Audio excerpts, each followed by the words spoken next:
ባሎች ገዳም ልንገባ ነው እያላችሁ እንደሆነ ሰምቻለሁ። ሚስታችሁ ብልት ማስጠበብ አሰርታ ለ2 ወር እስከ 3 ወር ድረስ ግንኙነት ይከለከላል ሲባል በቃ እኔ ገዳም ልገባ ነው እያላችሁ ስለሆነ በዚህ አጋጣሚ የገናን ጾም በማስመልከት ሴቶች ስቲች ማሰራት ወር ብልት ማስጠበብ የምትፈልጉ ከሆነ ጥሩ አጋጣሚ ነው ብዬ ስለማስብ ነው።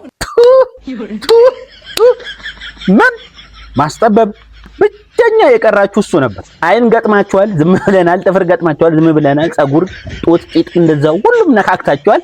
የቀረው እሱ ነበር። ሄዳችሁ ዘም እኔ አሁን ምፈራው ውስጥ ለውስጥ ደግሞ ሌላ ነገር ሰራችሁ እንዳትሄዱ ነው ምፈራው። እንዴ ማስጠበብ ምን ልብስ ነው? ኢንጂን ሰርቪስ ጋር ሄዳችሁ እግር ሰርቪስ ዝም ብለን ነበር። የጸጉሩ ምናምኑ ማለት ነው። አውርደሽ ነው ሳታወርጂ እዛው እንዳለ ነው ሰርቪስ የምታረጊ። እሺ መስፋት መጥበብ ምናምን አልሽ። መስፋቱን በምንድን ነው የምንለክ? ይጠብስ ምን ያህል በባልየው ሳይዝ ነው? አረ ምን አይነት ታመጡብን ነገር ግን የለም። ሴቶች ወንዱ ምን ያውቃል? የአብርሃም በግ አንድ እንደውም ከዚህ ጋር በተያያዘ አንድ ጉድ ሰማሁ። አንዱ ነው አሉ ካለ ልክ አጥብቦት አሉ ከኦልሞስት መድፈን በሉት አሉ። ከዛ ልጅቷ ሔዋን በመርፌ ነው እየተደሰተች ያለችው አሉ።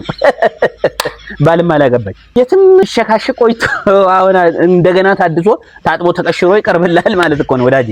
ፈዘሃል፣ ተዘናል እንዴ ነቃ ወንዶች ይሄ ልክ አይደለም። ወንዶች ነቃ አይ ነቃ በነዚህ ምን እናመጣለን?